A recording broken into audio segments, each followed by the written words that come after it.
पूर्णमिदं पूर्णात् पूर्णमुदच्यते पूर्णस्य पूर्णमादाय पूर्णमेवावशिष्यते।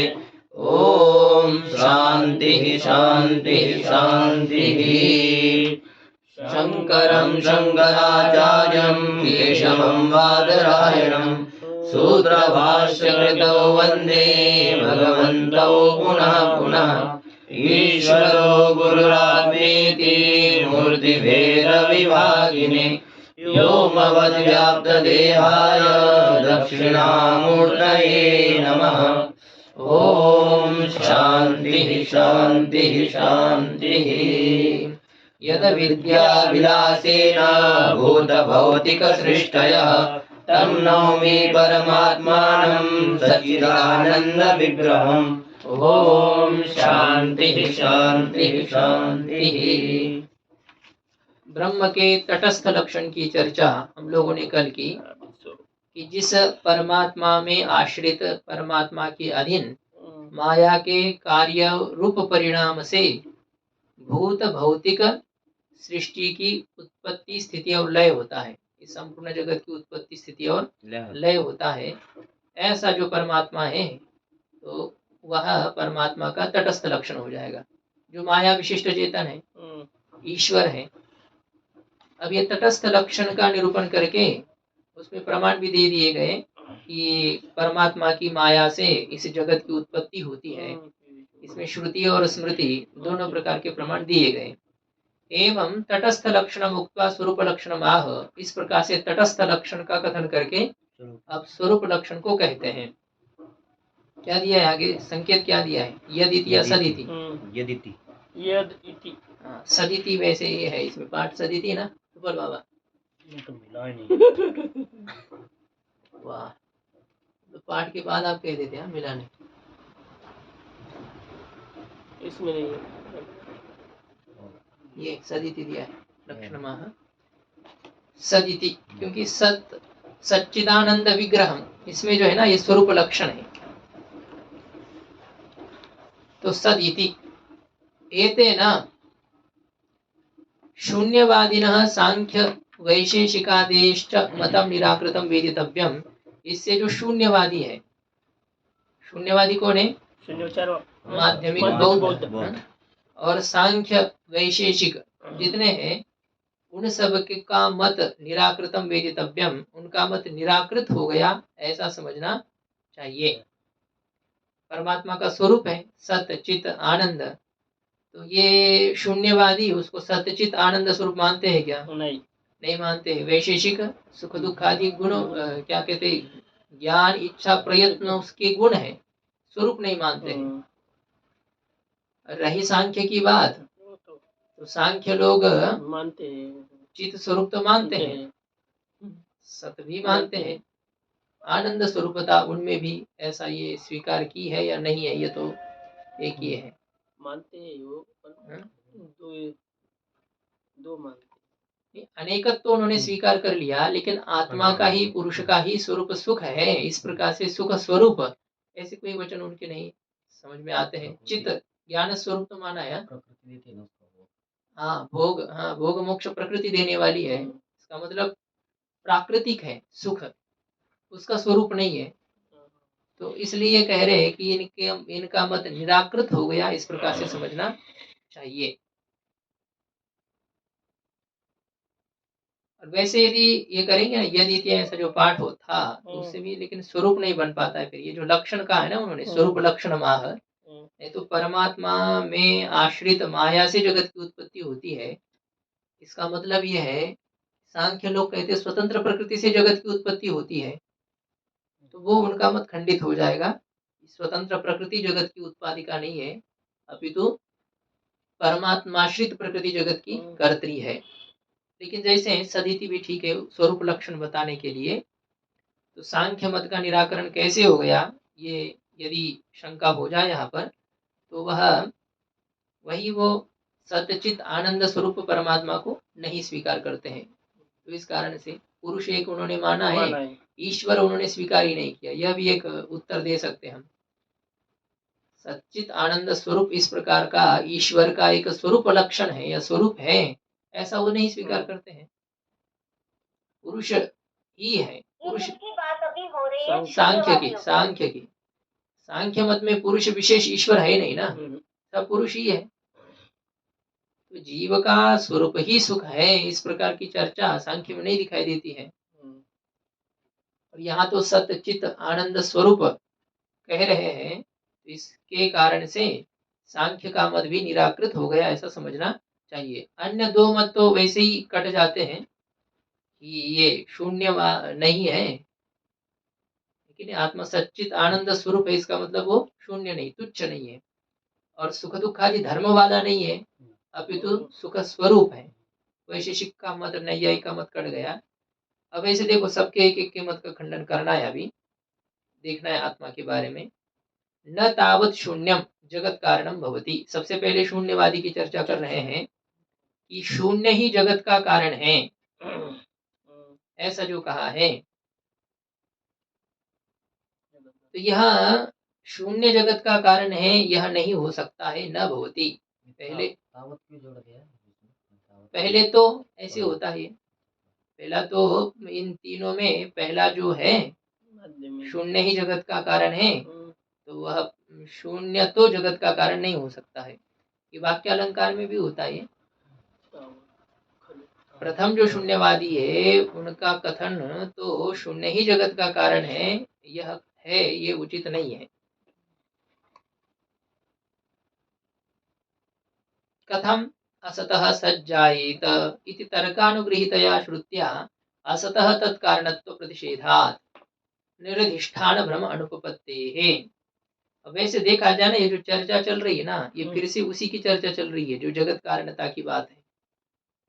यद विद्या विलासीन भूत भौतिक सृष्टयः तन्नौमि परमात्मानम। ये सच्चिदानंद विग्रह की व्याख्या अभी नहीं है, वैसे देखा जाए। आगे उन्होंने फिर से दिखाया है कि तत्स्वरूपम दर्शयति सच्चिदानंद विग्रह। इसलिए जो यत है इसको भी हमें संकेत समुचित मानना चाहिए, यत संकेत को भी। बाकी तो देखते हैं, देखिए। तो ये असत से सत की उत्पत्ति कैसे हो सकती है? इस प्रकार से तर्क से अनुग्रहित जो श्रुति है, कथम असतः सज्जायेत, इसे श्रुति में ही कहा गया है, असत वै इदम अग्र आसीत, ये सब पहले असत ही था। फिर वहीं पर आगे लिखा है कि असत से सत की उत्पत्ति कैसे हो सकती है? ये तर्क से अनुग्रहित श्रुति है, तर्क भी है इसमें। असत से सत कैसे उत्पन्न हो सकता है? सत से असत की उत्पत्ति, असत से सत की उत्पत्ति कैसे हो सकती है? तो असतः सत कथम जायेत, नासतो विद्यते भावो। जो असत है उसका तो अस्तित्व नहीं होता है, और जिसका अस्तित्व होता है उसका कभी अभाव नहीं होता है। तो असत से सत की उत्पत्ति कैसे होगी? इस तर्क से, युक्ति से अनुग्रहित जो श्रुति है, तो ऐसे श्रुति के द्वारा, क्योंकि क्या होता है, श्रुति तो कहती है लेकिन तर्क उस श्रुति के अर्थ का जब अनुमोदन करता है ना, तो तर्क से अनुग्रहित होती है श्रुति, श्रुति को बल मिलता है तो वैसे ही बल है श्रुति में, लेकिन हमारे समझने के लिए श्रुति ने कहा और युक्ति भी घट गई, तो हमारी बुद्धि में वह प्रकृष्ट हो जाता है, दृढ़ हो जाता है। इसलिए श्रुति के द्वारा जान करके फिर तर्क से उसका विचार करना है। श्रवण किया मतलब क्या किया हमने? श्रुति के माध्यम से जीव ब्रह्म की एकता का निश्चय कर लिया, लेकिन वो निश्चय अभी पक्का नहीं रहेगा जब तक आप अनुकूल युक्तियों की चर्चा नहीं करेंगे, मनन नहीं करेंगे। मतलब तर्क जो होता है वो श्रुति प्रतिपाद्य विषयों को दृढ़ करने के लिए अनुग्रह करता है। तर्क से अनुग्रहित जो श्रुति है, उस श्रुति के द्वारा असतः तत्कारणत्व निषेधात्, असत में तत्कारणत्व, तत्कारणत्व जगत कारणत्व, असत में जगत कारणत्व का निषेध होने के कारण से अब असत जगत का कारण नहीं है, तो ठीक है, फिर न सत है न असत है, दोनों कारण मत मानो। तो कहते कि ऐसा नहीं, निरधिष्ठान भ्रम अनुपपत्ति है, अधिष्ठान से रहित भ्रम की सिद्धि न होने के कारण से कोई कारण तो मानना पड़ेगा, असत तो कारण हो नहीं रहा है। हाँ, ये जो कथम असत सज्जायेत, ये कहाँ की श्रुति है? ये छांदोग्य में है, जहाँ तक है असत एव स्वमेदम अग्र आसीत ऐसे कुछ कहते हैं, तो उनके लिए ये कहा है इन्होंने कि कैसे असत से सत कैसे उत्पन्न हो सकता है। ये नहीं तो वहां देखनी पड़ेगी जहाँ ये ना असत व इदम अग्र आसीत, जो तैत्तरीय उपनिषद की श्रुति है, इस तैत्तरीय उपनिषद के ही आगे ये असत से सत कैसे उत्पन्न हो सकता है। दो ये सात, कभी कभी देते हैं और कभी कभी नहीं देते, कहाँ से लिया है?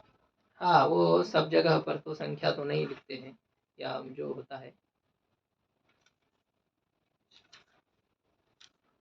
तैत्तरीय उपनिषद प्रथम मूल्य, हाँ।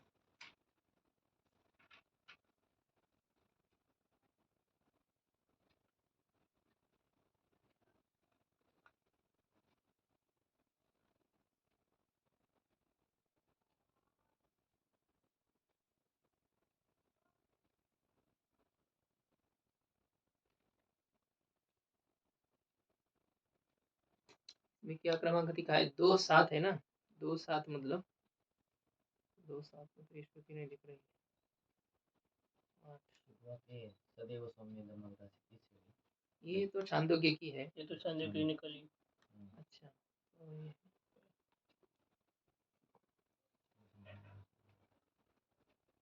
हाँ वही है, उसमें ही है। असत व इदम अग्र आसीत, उसमें दिया है कथम असत सज्जायेत। दूसरी तीसरी श्रुति। अच्छा, असत सज्जायेत। सदैव सौम्य इदम अग्र आसीत एकमेव अद्वितीयम। तद है कि आहु असदेव इदम अग्र आसीत एकमेव अद्वितीयम तस्मात् असत सज्जायत। इसलिए असत से सत उत्पन्न हो गया, ऐसा कुछ लोग कहते हैं। कुतस्तु खलु सौम्य एवं स्यात् इति होवाच। कथम असत सज्जायेत, ठीक है। ये छांदोग्य उपनिषद के 6 अध्याय के द्वितीय खंड की ये दूसरी श्रुति है। ये तो एक दिली है। तो वो वही सत एव सौम्येदम अग्र आसीत, एक तो एक हो गए ना, ये 6-2-1 है। और फिर ये जो है ये 6-2-2 की है, कथम असत सज्जायेत। कुछ लोगों ने कहा असत से सत की उत्पत्ति होती है, तो उद्दालक जी कह रहे हैं कि ये कैसे हो सकता है, असत से सत की उत्पत्ति कैसे हो सकती है।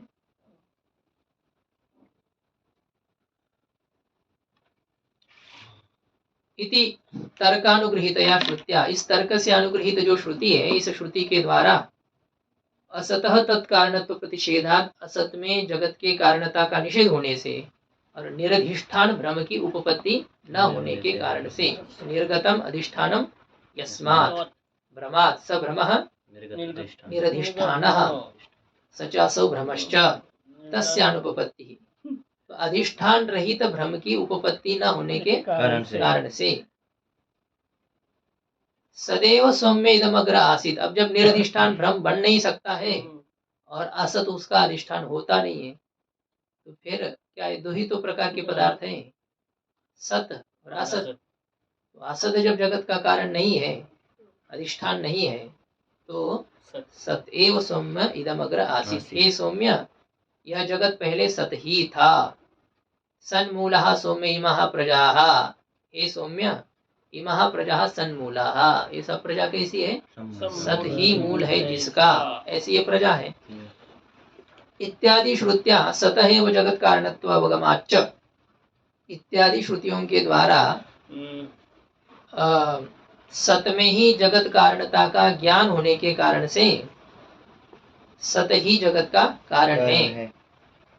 सच्चिदानंद लक्षणम, ये भी करेंगे तो सत ही जगत का कारण है। परमात्मा का जो प्रथम सत स्वरूप है ना, उसकी चर्चा यहाँ ही हो रही है। जगत का कारण कौन है वेदांत मत में? ईश्वर है, हा? जो कि सत स्वरूप है, चित स्वरूप है, आनंद स्वरूप है। और सांख्य मत में जड़ प्रकृति जगत का कारण है। तो जब सच्चिदानंद स्वरूप परमात्मा को जगत का कारण माना गया, इसका मतलब जड़ प्रकृति जगत का कारण है, यह कहने वाले सांख्यवादी खंडित हो गए, सांख्य मतानुयायी खंडित हो गए। ये अभी लगेगा कि नहीं तो वहां पर अब घसीटना पड़ रहा था किसी प्रकार से। सांख्य का मत निराकृत कैसे हो गया? सांख्य माया कारणवादी है, मतलब प्रकृति जगत का कारण ऐसा कहते हैं। वेदांती माया को कारण नहीं कहते, ये बात नहीं है। कहते हैं वेदांती भी स्वतंत्र माया जगत का कारण नहीं है, और वे स्वतंत्र प्रकृति को जगत का कारण मानते हैं, तो सच्चिदानंद स्वरूप परमात्मा को जगत का कारण स्वीकार करने से सांख्य मत का खंडन हो गया, ऐसा समझना चाहिए। बाकी विचार तो असत कारणवादी का चल रहा है अभी। असत ही था पहले और असत से ही ये जगत बन गया, शून्य ही शून्य है, पहले शून्य था आगे भी शून्य हो जाएगा, इसलिए बीच में भी शून्य ही है, ऐसे कहने वाले जो शून्यवादी है उनके मत का खंडन हो रहा है। क्या जब शून्यवाद का मत चल रहा है तो ये सांख्य का कहाँ से? नहीं, ये जब तीनों की बातें हमें करनी है ना, इससे इस सत परमात्मा जगत कारण परमात्मा को सत स्वरूप कहने से इन तीनों का खंडन हो गया। ये तीनों में से कोई जगत का कारण सत नहीं मानते ना, सांख्य सत नहीं मानते हैं जगत का कारण, मतलब परमात्मा सत स्वरूप परमात्मा, वो प्रकृति को सत्य कहते, प्रकृति जगत का कारण ऐसा कहते हैं, लेकिन सत स्वरूप परमात्मा जगत का कारण न स्वीकार करने के कारण से इन तीनों के मत का खंडन हो गया। उसमें से पहले विचार हम कर रहे हैं कि शून्य जगत का कारण है, इनका मत कैसे खंडित हो गया, क्रम से तीनों की चर्चा करनी है हमें। तो ये असत जगत का कारण बन नहीं सकता है, असत का मतलब जो है ही नहीं, अब उसमें कैसे अधिष्ठानता रहेगी जगत की, इसलिए तुच्छ जगत का कारण नहीं है। ये हिमालय पर्वत को किसने बनाया, वंध्यापुत्र ने बनाया, ऐसे कह सकते क्या? ये मकान किसने बनाया, वंध्यापुत्र ने, खरगोश के सींग ने, ये कहना जैसे बनता नहीं है, उसी प्रकार से असत जगत का कारण है ये कहना उचित नहीं है। तो सत ही जगत का कारण है यह सिद्ध होने से असत कारणवादी योगाचार खंडित, माध्यमिक मत का खंडन हो जाता है। फिर और एक श्रुति है, अब यहाँ पर वही कहेंगे कि आप कह रहे हो कि यहाँ श्रुति तर्कानुग्रहित श्रुति के द्वारा असत से सत की उत्पत्ति कैसे होगी, इस श्रुति के द्वारा यदि माध्यमिक बौद्ध के मत का खंडन हो जाता है, लेकिन दूसरे श्रुति में तो कहा है असत वही इदमग्र आसीत, तैत्तरीय श्रुति क्या कह रही है, ये जगत पहले असत ही था। छांदोग्य श्रुति कह रही है ये जगत पहले सत ही था, और तैत्तरीय श्रुति कह रही है ये जगत पहले असत ही था। तो अब ये तो माध्यमिक मत का समर्थन करने वाली श्रुति है, तो सिद्धांत कहता है कि नहीं है, इति श्रुतिस्थ असत पदम, इस श्रुति में जो असत पद है वह असत पद तो अनभिव्यक्त नाम रूपत्वेन गौण्यावृत्त्या सत्येव योजनीयम।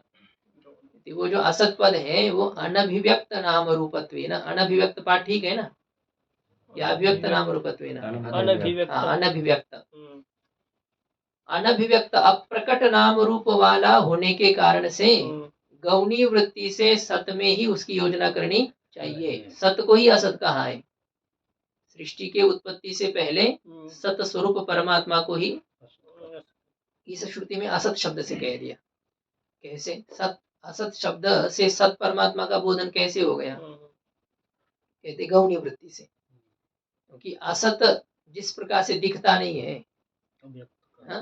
अव्यक्त होता है, अप्रकट होता है, उसी प्रकार से सृष्टि के पहले यह परमात्मा भी अप्रकट नाम रूप वाला होने के कारण से, सृष्टि के पहले परमात्मा का क्या रूप था, क्या नाम था, अप्रकट नाम और रूप वाला होने के कारण से गौणी वृत्ति से, गौणी मतलब समानता होती है ना कुछ सिंहो देवदत्ता कहने के लिए समानता है कुछ, प्रकट नाम रूप वाला जगत, अनभिव्यक्त असत ही ये था, असत ये था, असत मतलब क्या, असत स्वरूप था, असत स्वरूप जैसे सत स्वरूप ब्रह्म है, ये जगत सत स्वरूप ब्रह्म था, उत्पन्न होने से पहले जगत था, मतलब क्या था, अपने स्वरूप से नहीं था, कारण रूप से था। घट उत्पत्ति से पहले था, इसका मतलब क्या, घट था ही नहीं, कारण मिट्टी रूप से था, जगत अपने कारण ब्रह्म रूप से था, वो जो ब्रह्म है वह अप्रकट नाम रूप वाला है, बाद में क्या है जगत रूप से ये प्रकट नाम रूप वाला हो जाता है। इदम से क्या लेंगे, इदम से असत व इदम, इदम जगत, इदम इदम पदवाच्य ये संपूर्ण जो जगत है ये पहले असत ही था, असत रूप ही था, जगत असत रूप था, जैसे जगत सत रूप था मतलब सत ब्रह्म स्वरूप था, ऐसे यह श्रुति कह रही कि वह असत रूप था, हाँ, वैसे तो आपका कहना यह है कि ये जगत नाम रूप वाला नहीं था, अप्रकट नाम रूप वाला जगत। उस समय नहीं नहीं, प्रकट नाम रूप वाला जगत उस समय नहीं था, अप्रकट नाम रूप वाला जगत था, ऐसा कहना है। जगत के नाम रूप प्रकट नहीं थे, क्योंकि वैसे ब्रह्म का नाम रूप अभी भी तो नहीं है ना, इसलिए ब्रह्म उस समय नाम अप्रकट नाम रूप वाला था, ये भी कहेंगे, इसका मतलब अभी ब्रह्म नाम प्रकट रूप नाम। प्रकट नाम रूप वाला ऐसा हो जाएगा। तो इसलिए जगत ही अनभिव्यक्त नाम रूप वाला था, तो अनभिव्यक्त नाम रूप वाला होने के कारण से गौणी वृत्ति से उसे असत शब्द से कह दिया है। लेकिन जो अनभिव्यक्त नाम रूप वाला, ये तो आगे जो कहा ना, लेकिन सती एवं योजनीयम, ये असत पद की योजना कहाँ करनी है, सत में ही करनी है, सत्स्वरूप परमात्मा में ही करनी है। सत्स्वरूप परमात्मा को ही यहाँ पर असत शब्द से कहा, क्योंकि उस समय उसमें नाम रूप प्रकट नहीं थे। अब सत्स्वरूप परमात्मा के भले अभी भी नाम रूप नहीं है, लेकिन ये जगत आदि क्या है, उसी के ही नाम रूप है। रस्सी पर प्रतीत होने वाला जो सर्प है, वो सर्प क्या है, रस्सी का ही तो आकार है, रस्सी का ही तो नाम है सर्प। इस प्रकार से अधिष्ठान से ही सत्ता पा करके उसका व्यवहार हो रहा है। तो इस दृष्टि से ये जगत जब अभी नाम रूप वाला है, प्रकट नाम रूप वाला है, तो इससे यह समझना इसका अधिष्ठान भी इस रूप से प्रकट है। लेकिन उस समय ऐसा कोई वह प्रकट नहीं था। जैसे दूध में जब तक उसका दधी जमा करके मंथन नहीं किया गया, तब तक उस दूध में मक्खन है, उस दूध में मक्खन है क्या, है, मक्खन है, अप्रकट रूप मक्खन से। है, लेकिन वो अप्रकट नाम रूप वाला है। तो मक्खन उस समय कैसा है, अप्रकट नाम रूप वाला, ऐसे दूध स्वरूप है, दूध तो है, लेकिन वो मक्खन आदि का कुछ नाम कोई रूप उसमें नहीं है, ऐसा वो अपने कारण रूप से मौजूद है। हाँ, बाद में जब होगा तो उसका नाम रूप प्रकट हो जाएगा। ये जगत भी पहले असत था, यह जो बात कही, तो अप्रकट नाम रूप वाला होने के कारण से गौणी वृत्ति से सत में ही उसकी योजना करनी चाहिए, अर्थात ये जगत सत्स्वरूप ब्रह्म ही था, प्रकट नाम रूप वाला नहीं था, ये कहने के लिए असत शब्द का प्रयोग किया गया है ना। तो इसलिए श्रुतियों में विरोध नहीं है।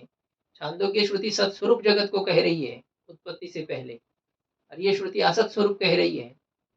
तो ये असत कहने का भाव ये है कि अभी जिस प्रकार से जगत के नाम रूप प्रकट है, वैसे पहले नहीं थे। इसका मतलब ये जगत सत स्वरूप ही था, सत में ही उसकी योजना करनी चाहिए।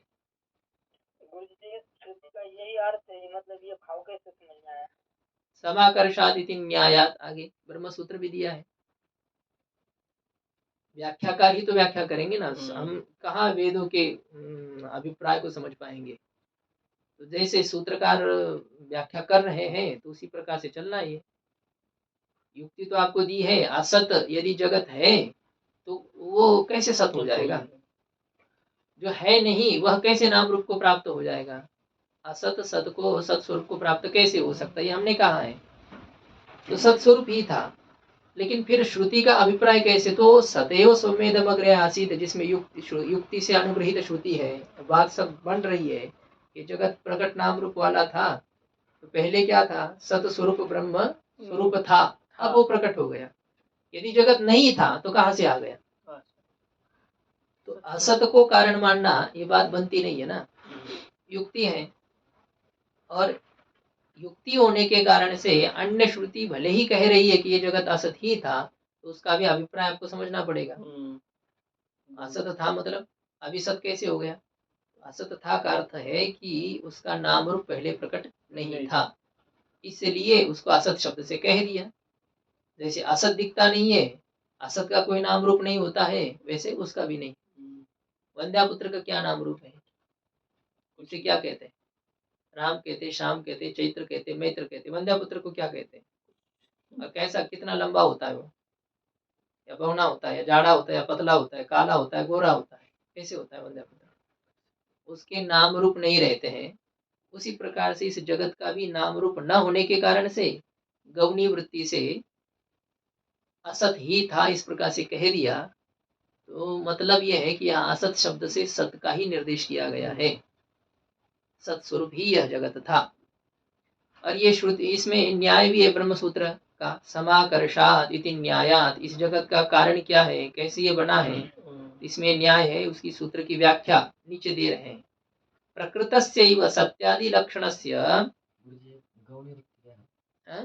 गौण्यवृत्ति गौण्यावृत्त्या, गौणी एक लक्षण है ना, गुणों के समानता के कारण से अन्य के वाचक शब्द का अन्य में प्रयोग किया जाता है, गौणी वृत्ति कहते हैं। लक्षणा ही है। लक्षणा में दो प्रकार है, जैसे हम न्यायबोधिनी में देखें, एक मुख्य लक्षणा और एक गौणी लक्षणा। मुख्य लक्षणा में 3 प्रकार है, जह लक्षणा, अजह लक्षणा, भागत्याग लक्षणा, और एक गौणी लक्षणा होती है, गुणों के समानता के कारण से अन्य वाचक शब्द का अन्यत्र प्रयोग किया जाता है, और प्रयोग करने वाले को भी पता है कि ये नहीं है, इन दोनों में परस्पर भिन्नता है, सुनने वाले को भी पता है। सिंहो देवदत्ता जैसे, जहां हमें भिन्नता ज्ञात रहती है फिर भी उस प्रकार का प्रयोग किया जा रहा है। सिंह शब्द का देवदत्त में प्रयोग जो हुआ गौणी वृत्ति से, गुणों के संबंधी जो वृत्ति होती है वो गौणी वृत्ति है।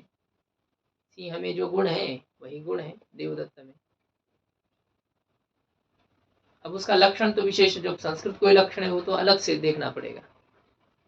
तो ये इस सूत्र की व्याख्या कर रहे हैं, प्रकृतस्यैव सत्यादि ज्ञान लक्ष्य सत्य ज्ञानादि लक्षणस्य सम्यक नाम रूप राहित्येन प्रतिपादनात्। कहते प्रकृत जो सत्य चित आनंद स्वरूप जो ब्रह्म है, उस ब्रह्म का ही सम्यक नाम रूपादि राहित्येन प्रतिपादनात्, जो इस काल में जैसे सम्यक नाम रूपादि है, तो उस नाम रूपादि से रहितता होने के कारण से, रहितता रूप से प्रतिपादन होने से, समाकर्षात् का मतलब क्या है, प्रकृत सत्य ज्ञान आदि लक्षण वाला जो ब्रह्म है, उस ब्रह्म का ही सम्यक नाम रूपादि से रहितत्वेन प्रतिपादन होने के कारण से। अब जिस प्रकार से सम्यक नाम रूप वाला है, उस समय वो ऐसा नहीं था, तो इस प्रकार से असदेव इदम अग्रे आसीत, इस श्रुति में सत स्वरूप ब्रह्म का ही असद रूप से प्रतिपादन किया गया है। ब्रह्म का क्या ब्रह्म का है सम्यक रूप आ गया उस समय अब है। हाँ, तो यही तो कह रहे हैं ना, अभी उदाहरण इसलिए दिया आपको, अध्यस्त के जो नाम रूप है वो तो अधिष्ठान के ही कारण से है, तो यही है। अभी जो कहते हैं कि वासुदेव सर्वम, जो दिख रहा है वो परमात्मा का ही तो आकार है, जो कुछ है एक द्वितीय में है, तो ये जो आपको दिख रहा है वो क्या है, परमात्मा ही है।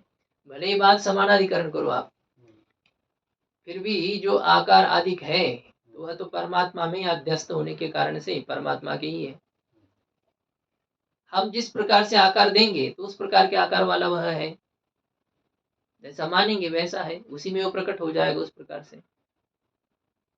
तो इसलिए वो सम्यक नाम रूप वाला पहले नहीं था, और यही सम्यक नाम रूप आदि से रहितत्वेन प्रतिपादन होने के कारण से ये समाकर्षात् सूत्र का अर्थ है।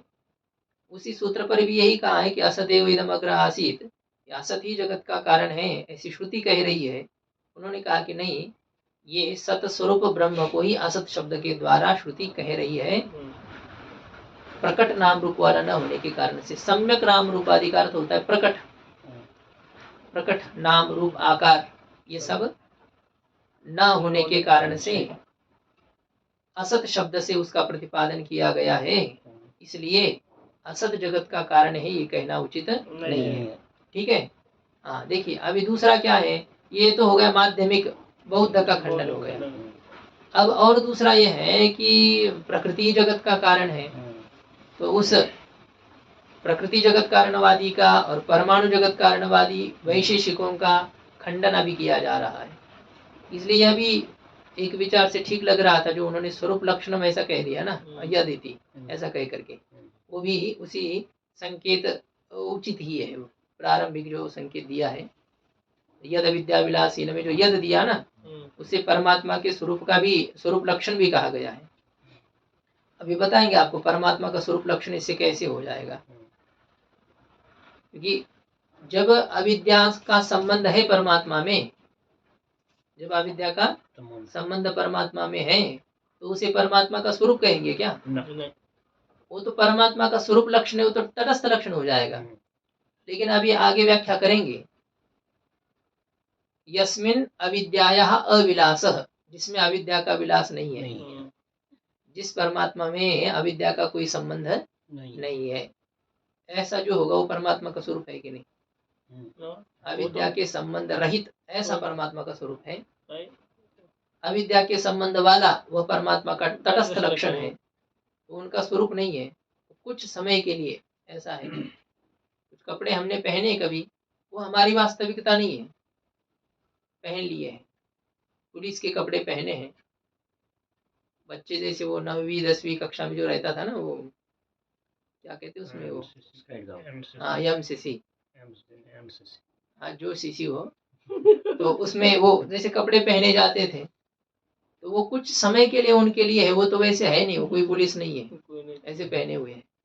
इसी प्रकार से परमात्मा का कुछ समय के लिए है, ये माया के साथ संबंध वाला जो रूप है, उनका वास्तविक स्वरूप नहीं है, वो तो ऐसे ही ऊपर ऊपर वाला। तो वास्तविक स्वरूप वह है कि जिसमें परमात्मा माया का कोई संबंध ही नहीं है, इसलिए ये स्वरूप लक्षण भी हो जाएगा।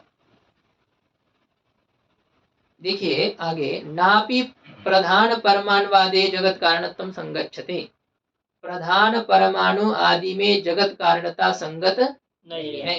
संगच्छते ऐसे, इसमें जगत कारणता संगत नहीं होती है। समो गमृच्छी प्रच्छी स्वर, बनाने के लिए क्या सूत्र है? वही तो, समो गमृच्छी प्रच्छी कुछ है उसमें।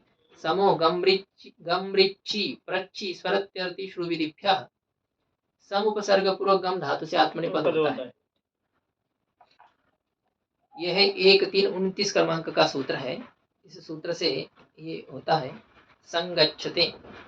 यह भी संगत नहीं है।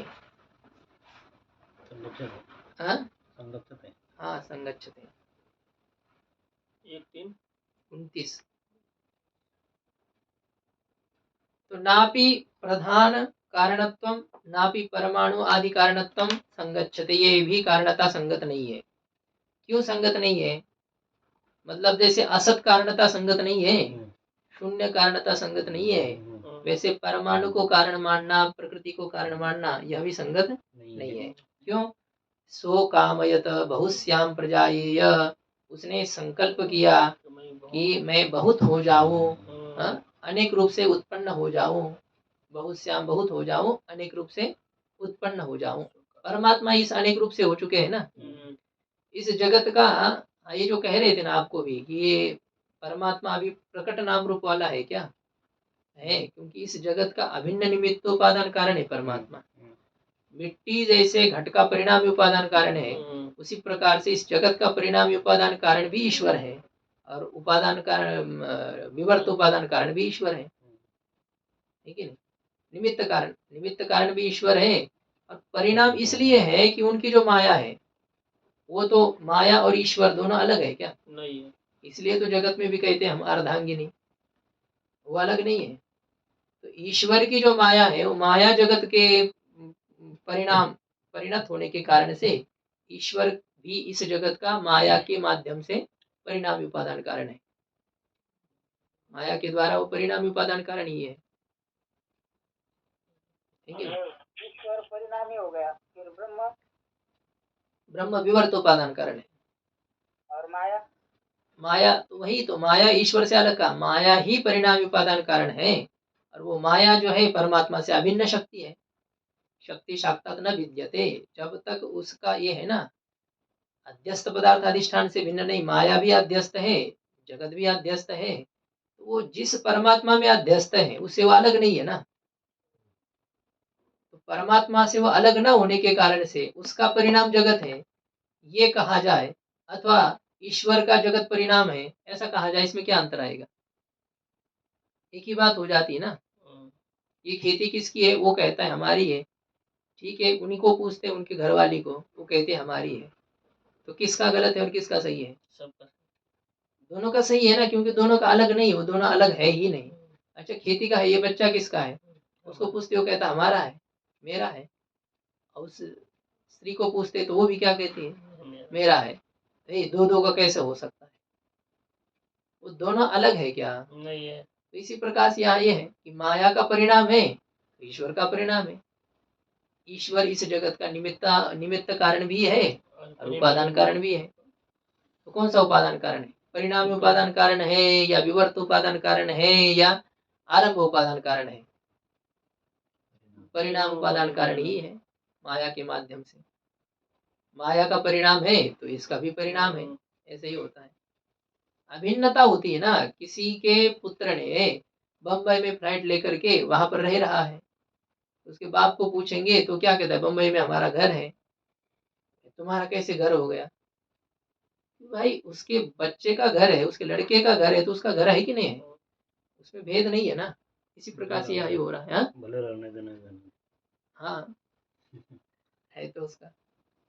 वो अलग अलग यदि कहना होगा, हम्म, ईश्वर जगत का कौन सा कारण है, माया कौन सा कारण है और ब्रह्म कौन सा कारण है, तो कैसे नहीं, ब्रह्म को कहना है तो विवर्त उपादान कारण कहना है, ईश्वर को कहना है तो अभिन्न निमित्त उपादान कारण कहना है, माया को कहना है तो परिणामी उपादान कारण कहना है। क्योंकि आप स्वतंत्र माया के बारे में पूछ रहे हैं तो परिणामी उपादान कारण है। स्वतंत्र मतलब है नहीं हमारे यहाँ स्वतंत्र माया उपादान कारण है। लेकिन आप पूछ रहे हैं ना माया को लक्ष्य करके, तो हम कह रहे हैं वो परिणामी उपादान कारण है। और ईश्वर, अब ईश्वर कहना इसका मतलब होता है ईश्वर कोई शुद्ध न चेतन है न जड़ है। न माया और चेतन इन दोनों का मिलित स्वरूप, विशिष्ट स्वरूप ईश्वर है ना। इसलिए वहां क्या है? उपादान कारणता भी है। निमित्त कारणता तो वो तो अलग ही है, निमित्त कारण बनाता ईश्वर इसलिए तो है ही है। बाकी परिणामी उपादान कारण उसको इसलिए कहना है कि उसके स्वरूप के अंतर्गत है। जो माया, जो परिणामी उपादान कारण है उसका स्वरूप है, वो विशिष्ट है ना, दोनों एक हो चुके हैं ना, इसलिए। पहले मतलब माया ने ईश्वर को उत्पन्न किया, फिर दोनों ने मिलकर जगत को बनाया। माया ने ईश्वर को उत्पन्न किया, कैसी बात करते हैं? हाँ? जीव ईश्वर शुद्धाचित, ये बनाया नहीं, उत्पन्न नहीं किया। किसी पुरुष का विवाह हो गया, अब उसमें पतित्व आ गया, वो पति बन गया। क्या उस स्त्री ने उस पति को पैदा किया क्या? पति पद वाच्यता उस स्त्री के संबंध से है, पत्नी पद वाच्यता पुरुष के संबंध से। न पुरुष ने उस स्त्री को पैदा किया है, न उस स्त्री ने पुरुष को पैदा किया है। इसे होता है। यहाँ तक कि क्या हो गया? पुत्र हो गया। अब पुत्र में जो पुत्र पद वाच्यता है वो पिता के कारण है, और पिता में जो पितृपद वाच्यता है वह पुत्र के कारण से। ये जो व्यवहार हो रहा है ना इसमें, वो एक दूसरे के सापेक्ष है। गुरु और शिष्य, गुरु पद वाच्यता शिष्य प्रयुक्त है और शिष्य पद वाच्यता गुरु प्रयुक्त है। इसे सापेक्ष है। राजा प्रजा सापेक्ष ही होता है। शत्रु मित्र, मतलब ऐसे कुछ है कि जो कि सापेक्षिक है। वैसे ये कोई माया ने ईश्वर को उत्पन्न नहीं किया। ब्रह्म में ईश्वर पद वाच्यता का कारण ये माया बनी है। जब तक माया का संपर्क नहीं था तब तक उस चेतन तत्व को ईश्वर नहीं कह रहे थे, अब उसे ईश्वर कह रहे हैं। जब तक विवाह नहीं हुआ था तब उसको विवाहित ऐसा नहीं कह रहे थे, तब उसे ब्रह्मचारी कह रहे थे, है ना। अब जब है तो अब उसे विवाहित कहने लगे, तो वो कोई अलग नहीं हुआ ना, उसने उसको पैदा नहीं किया। वो पति जन्मला माझे उदर हाँ, तो उसका भाव यह है कि ईश्वर पद वाच्यता प्रकृति के कारण से है। हम पंचदशी में देखे ना, क्या है वो माया रूपी कामधेनु के दो बछड़े हैं, जीव और ईश्वर। पीछे गया कि नहीं? इसके ऊपर बहुत ये करते हैं, आक्षेप उठाते हैं लोग। क्या गोबर लिखा है? जीव और ईश्वर कोई माया रूपी कामधेनु के बछड़े हैं? तो वहां ये है कि जीव पद और ईश्वर पद का जो प्रयोग कर रहे हैं हम चेतन में, वो माया के कारण से होने के कारण से वो माया से वो जनित है। इस प्रकार से व्यवहार किया जाता है। यह बात नहीं है कि माया ने उनको उत्पन्न किया। माया प्रयुक्त, उसमें ईश्वरता आ गई, ऐसे ही अर्थ होता है। माया को हटा दो, ईश्वर पद, ईश्वर मतलब जो चेतन है उसमें ईश्वर पद वाच्यता रहेगी नहीं। मैं ब्रह्म हूँ, ज्ञान हो गया हमको। तत्पद वाच्य में से माया भाग को हटा दिया, तो हम पद वाच्य में से अंतःकरण भाग को हटा दिया। अब इसे जीव कहेंगे या उसे ईश्वर कहेंगे? न वह जीव है, न ये वो, न वह ईश्वर है, न ये जीव है, दोनों भी नहीं रहे। ये उत्पन्न नहीं किया है, ये तो अनादि है, स्वरूप है, ये चेतन स्वरूप है। हाँ, तो आगे देखिए, उसने संकल्प किया कि मैं बहुत हो जाऊं और प्रजा को उत्पन्न करूं। तो ये संकल्प करना ये प्रकृति का धर्म है या परमाणुवादी का धर्म है? प्रकृति का। संकल्प कौन करता है? चेतन करता है ना, जड़ संकल्प करेगा। हाँ, इसका मतलब ये है कि ये श्रुति कह रही है कि जगत का कारण जड़ नहीं है, चेतन है। आनंदादेव ही खलु इमानि भूतानि जायन्ते आनंदेन जातानि जीवन्ति आनंदम प्रयन्ति अभिसंविशन्ति तद्विजिज्ञासस्व तद ब्रह्म। भृगुवल्ली में आया, आनंद से ही, ये निश्चित ही आनंद से ही ये संपूर्ण भूत उत्पन्न होते हैं, और आनंदेन जीवन्ति, आनंद से ये जीवित रहते हैं, और आनंदम अभिसंविशन्ति प्रयन्ति मतलब क्या, आनंद में ही प्रविष्ट होते हुए ये लय को प्राप्त हो जाते हैं। उपसर्ग प्रोकिणगतो धातु है, तो आनंद में ही एक ही भाव को प्राप्त हो जाते हैं। आनंद में प्रविष्ट होते हुए आनंद में ही एक ही भाव को प्राप्त हो जाते हैं। तो जिस आनंद से उत्पन्न होते हैं, जिस आनंद में रहते हैं, और जिस आनंद में प्रविष्ट होकर के उसके साथ एक ही भाव को प्राप्त हो जाते हैं, वही ब्रह्म है। ये जो कहा है, तो इत्यादि श्रुति के द्वारा चिदानंदात्मकस्यैव तत्कारणत्व प्रतिपादनात्, जो चित्त स्वरूप और आनंद स्वरूप है, संकल्प चेतन करेगा, और दूसरी श्रुति आनंद स्वरूप से भूतों की उत्पत्ति कह रही है। इसका मतलब चित्त स्वरूप और आनंद स्वरूप जो है, तो ऐसे चिदानंदात्मकस्यैव, चिदानंद ही आत्मानाम स्वरूप है जिसका ऐसे परमात्मा में ही जगत के कारणता का प्रतिपादन होने के कारण से प्रधान कारण है, ये कहना उचित नहीं है। परमाणु कारण है, यह कहना भी उचित नहीं है। अब जो परमात्मा है, जगत का कारण है, जिसने जगत बनाया, वो तो हमसे अलग है, हमें उससे क्या मतलब है? तो परमेश्वर से ताटस्थ्यम वारयति, परमेश्वर की तटस्थता का वारण करते, वो हमसे अलग है ऐसा नहीं है, कहते वो तो हमारा स्वरूप ही है। आत्मानम, आत्मानम का अर्थ अंतर्यामिनम इत्यर्थ। तटस्थता, हाँ, भिन्नता, अपने से वो अलग है, तो इसका वारण करते हैं। वो अंतर्यामी है, वह परमात्मा क्या है? अंतर्यामी है, वह हमसे बहुत दूर रहता है, ऐसी बात नहीं है। अंतर्यामी सबके अंदर रह करके नियमन करता है। एषत आत्मा अंतर्यामी अमृतः इति श्रुतेः, बृहदारण्यक उपनिषद में अंतर्यामी ब्राह्मण में कहा गया है।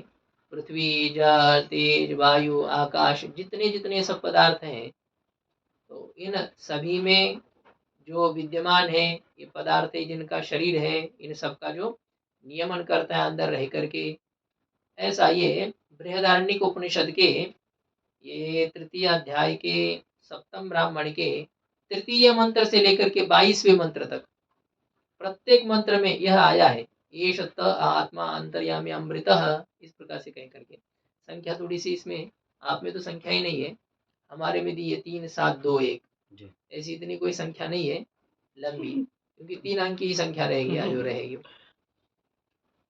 अध्याय है, ब्राह्मण है, और मंत्र संख्या है, अब और कोई उसमें विभाग तो है नहीं ना, नहीं है। तो इसलिए तृतीय अध्याय के 7वें ब्राह्मण की ये तृतीय श्रुति से लेकर के 22वें श्रुति तक ये शत आत्मा अंतर्यामी अमृत, प्रत्येक श्रुति में यह पंक्ति आ गई। तो यह श्रुति होने के कारण से वह परमात्मा अंतर्यामी है, वह हमसे बहुत दूर है, यह मत समझिए। अब यह तो हो गया वाच्य पक्ष में। अब लक्ष्य पक्ष में परमात्मा क्या है? तत्पद का लक्ष्य है। तो लक्ष्य पक्ष हेतु तम परम मायादि परम तद असंस्पृष्टम शुद्धम तत्पदार्थम नवमी। लक्ष्य पक्ष में हम नमस्कार करते हैं, तम नवमी परमात्मा नम, तो उस परमात्मा को नमस्कार करते हैं। अभी तो वाच्य ईश्वर को प्रणाम किया, ठीक है नहीं? तो अभी लक्ष्य पक्ष में क्या है? जो मायादि से पर है, परमात्मा का अर्थ क्या है? जो मायादि से भी पर है, प्रकृष्ट है, अलग है। ऐसा जो मायादि परम का अर्थ माया से असंस्पृष्ट, माया से जो संस्पृष्ट नहीं है, ऐसा जो शुद्ध है, और तत्पद का अर्थ है, लक्षार्थ है, उसको मैं नमस्कार करता हूँ। उसको नमस्कार करना है कि अपने स्वरूप से उसको जानना ही उसका नमस्कार है। उस तत्पदार्थ को नमस्कार करता हूँ जो माया से असंबद्ध है। अब उसको ही लक्षित करते हैं। अब किसको लक्षित करना है हमें? अभी किसको लक्षित करना है? माया से पर, जो माया से पर है, माया से असंस्पृष्ट है, ऐसा जो शुद्ध चेतन है, उसी को लक्षित करते हैं। वो जो माया से पर कैसे? ब्रह्म की शक्ति तो माया है। शक्ति है, लेकिन वैसे स्वरूप से यदि देखा जाए, स्वरूप दृष्टि से माया का उसके साथ कोई संबंध नहीं है। ईश्वर जो है वो माया विशिष्ट है, लेकिन शुद्ध चेतन जो है उसमें माया का संबंध नहीं है। शुद्ध चेतन में माया का संपर्क नहीं है।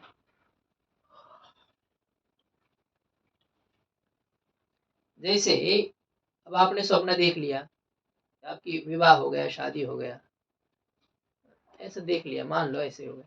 अब आप जग गए तो कहाँ छोड़ दिया आपने अपनी पत्नी को? कहाँ छोड़ दिया? सपने में। छोड़ दिया।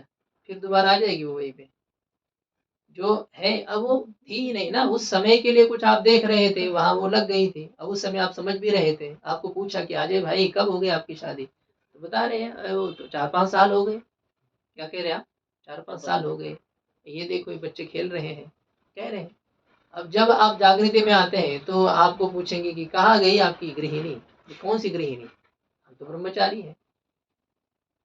तो ये जो है, ये तो ऐसे ही है। व्यवहार में ऐसे देखा जाए, व्यावहारिक सत्ता से, स्वप्न के हिसाब से देखा जाए तो ये प्रकृति माया उपाधि है। लेकिन पारमार्थिक दृष्टि से देखा जाए, जागृत की दृष्टि से जैसे आपको देखेंगे तो आप अकेले हो, विवाह आदि कुछ नहीं है। वैसे उस पारमार्थिक स्वरूप स्थिति की यदि चर्चा होगी तो वो माया का उसके साथ कोई संबंध नहीं है, वो अलग है। तो उसी को लक्षित करते हैं। यत अविद्या विलासीन, उसी पद के द्वारा भी देखो, यत, यत का अर्थ यस्मिन, समास करेंगे तो यस्मिन बन ही जाएगा। यत यस्मिन अविद्यायाः अविलासः, जिसमें अविद्या का विलास नहीं है। यद विद्या विलास, जिसमें अविद्या का अविलास, ऐसा छेद कर दीजिए। तो अविद्यायाः अविलासः यस्मिन, जिसमें अविद्या का विलास नहीं है, उसे क्या कहेंगे बताइए? यद विद्या विलासः, यद विद्या विलासः, अविद्यायाः अविलासः यस्मिन। वैसे तो ये हो जाएगा, ये अविद्यायाः अविलास यस्मिन स अविद्या विलास, सब सही आपने बोला। अविद्यायाः अविलास यस्मिन स अविद्या विलास। और यह अलग पद है यस्मिन अर्थ में, तो जिसमें, अच्छा तथाच आगे लिख रहे हैं, तथाच 1 नंबर टिप्पणी हमारे में इसमें दी, ये अविद्या का अविलास है जिसमें, उसे कहेंगे अविद्या विलास, और तस्मिन अविद्या विलास है। तो अविद्या का विलास नहीं है जिसमें, ऐसा वह जो परमात्मा है, उस परमात्मा में क्या होती है? ये भूत भौतिक सृष्टियों की उत्पत्ति होती है।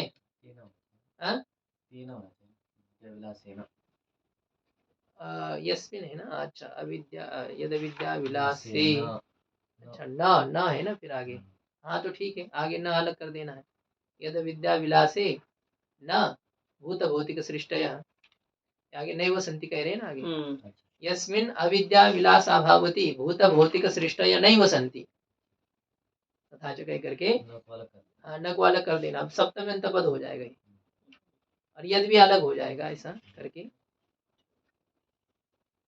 यस्मिन, यस्मिन कस्मिन अविद्या विलास अभावती, यद अलग पद है जो कि यस्मिन अर्थ में है, और उसका अविद्या विलासे इस सप्तम अंत पद के साथ समानाधिकरण अन्वय करना है। जैसे नीलः घटः, समानाधिकरण है ना, वैसे यस्मिन अविद्या विलासे, जिस अविद्या के अभाव, अविद्या के विलास के अभाव वाले परमात्मा में, जिस अविद्या के परिणाम के अभाव वाले परमात्मा में भूत भौतिक सृष्टियां न संति, परमात्मा में भूत भौतिक सृष्टियां है क्या?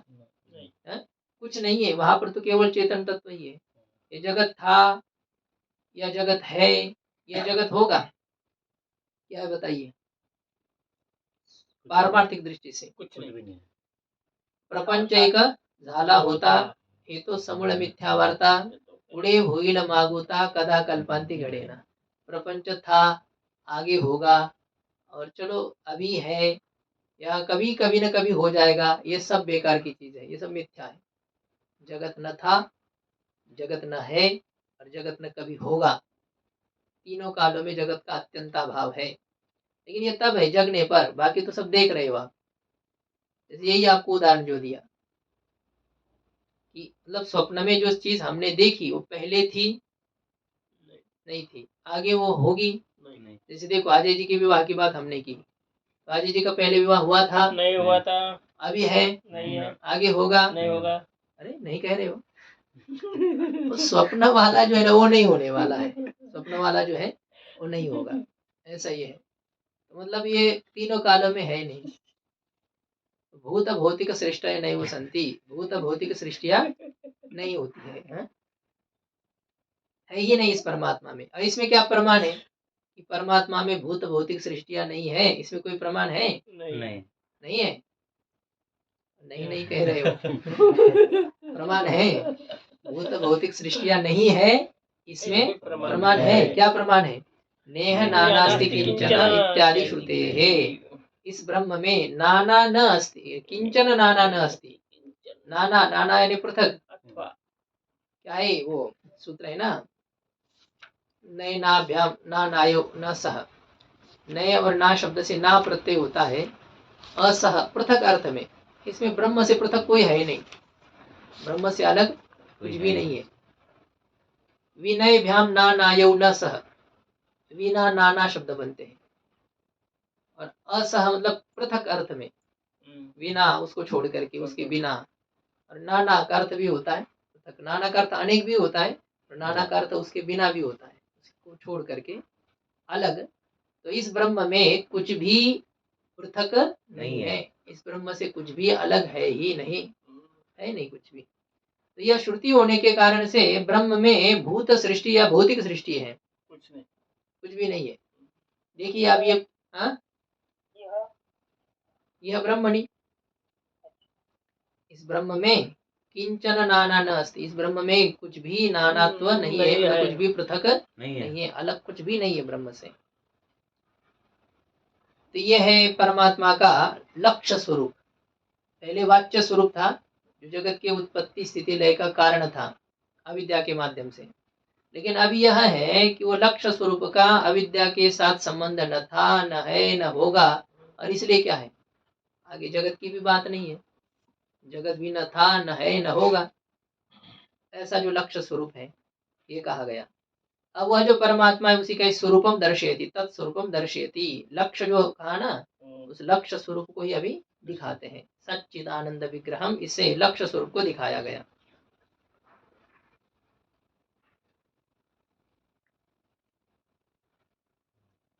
सदादि पद लक्ष्यत्वात् तदात्मकम इत्यर्थः। सदादि पदों के द्वारा लक्षित होने के कारण से सतपद का वाच्य है क्या परमात्मा? नहीं। चित पद का, आनंद पद का वाच्य है? वाच्य का मतलब क्या है, उसके साथ उसका शक्ति रूपी संबंध मानना पड़ेगा, वाच्य वाचक भाव संबंध मानना पड़ेगा। वो तो असंगो है हम पुरुष। सतपद का वाच्य नहीं है परमात्मा, चित पद का वाच्य नहीं है, तो सदादि पदों का लक्ष्य है।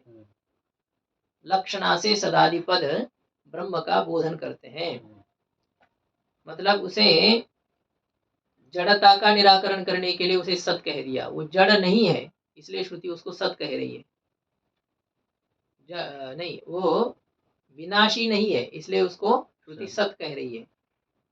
असत नहीं है इसलिए सत कहा, और जड़ नहीं है इसलिए चित कहा, और दुख रूप नहीं इसलिए चेतन क्या कहते हैं, आनंद शब्द से कहा। गौणी वृत्ति से ऐसा कह दिया। यहाँ पर भी लक्षणा का मतलब क्या है, गौणी लक्षणा ही हो रही है।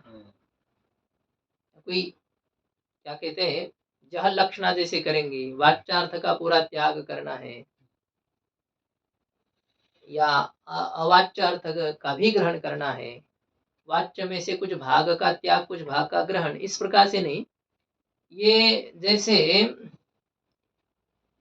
जो पदार्थ सत होता है, एक जगत के ही अंतर्गत हम मानते हैं कि जैसे आकाश को हम सत मानेंगे व्यवहार दृष्टि से, तो आकाश का जैसे क्या है असत भाव नहीं होता है, आकाश कभी नहीं था ऐसा कभी हमें अनुभव होता है क्या? नहीं। नहीं होता है।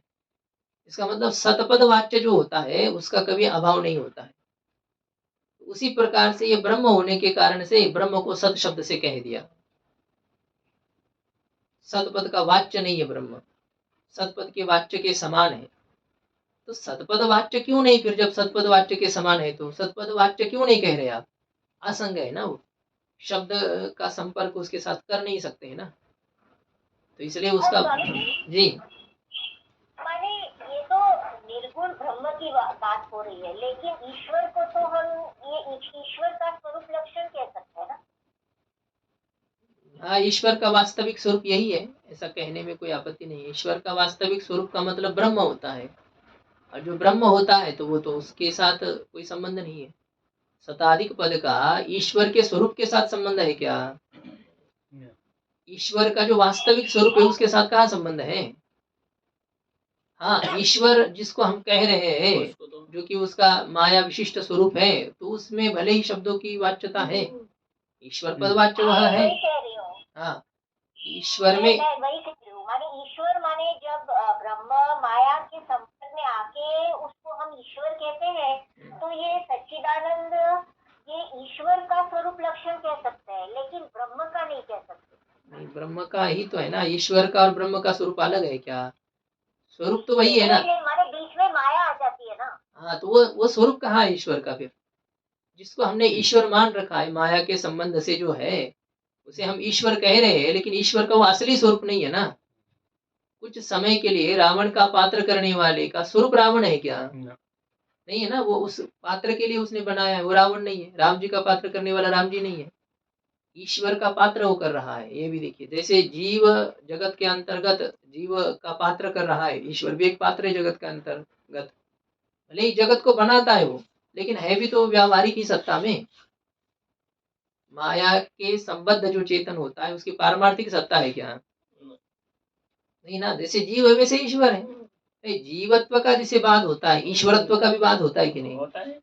तो इसलिए वो भी व्यावहारिक सत्ता में। हाँ, लेकिन माने हम जब ईश्वर माने शब्द उपयोग करते हैं तब तो ये उसका स्वरूप लक्षण नहीं होगा। जैसे हम जीव माने क्या, वो चिदाभास को लेके हम जीव कहते हैं।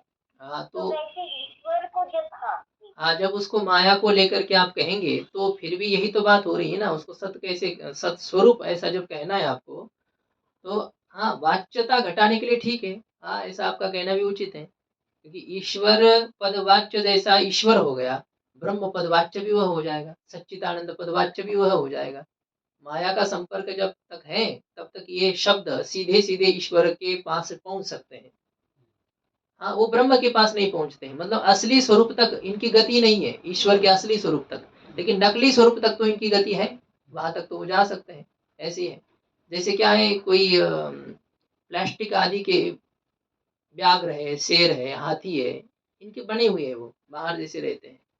अब उसके पास जाकर के क्या उनके कंधे पर हम बैठ सकते हैं? तो नकली जो है वहां तक हमारी गति है, अब असली शेर के पास जाना है। सच्चिदानंद ये ईश्वर का स्वरूप लक्षण कैसे? मतलब वो क्या हो रहा है, वाच्य तो हो जाएंगे ना उसमें, स्वरूप नहीं। सदपद का वाच्य ईश्वर होगा, चित पद का वाच्य ईश्वर होगा। सदपद का वाच्य भी मतलब क्या, वाच्यवाचक भाव बनने में कोई दिक्कत नहीं है, लेकिन सत ये ईश्वर का स्वरूप है, असली स्वरूप तो फिर भी नहीं उसमें ये है। मतलब ईश्वर का असली स्वरूप तो ब्रह्म है, तो असली स्वरूप ब्रह्म है तो वो तो सत्स्वरूप हो जाएगा।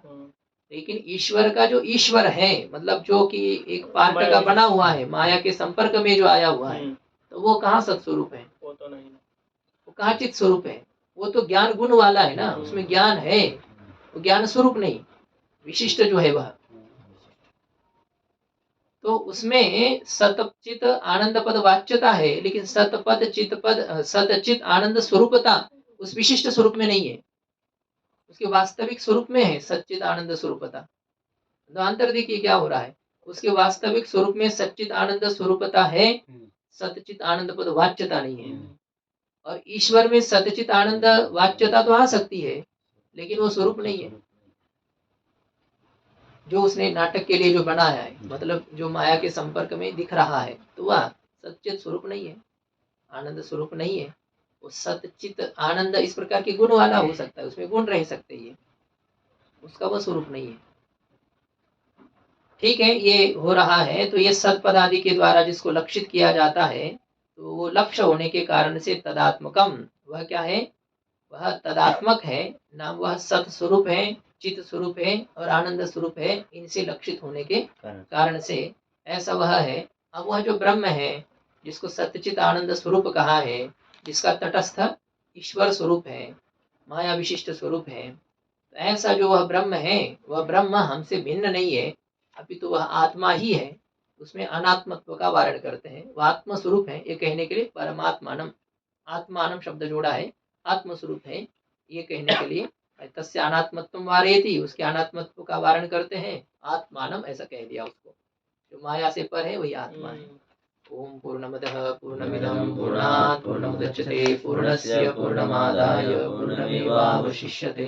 ओम शांति शांति शांति।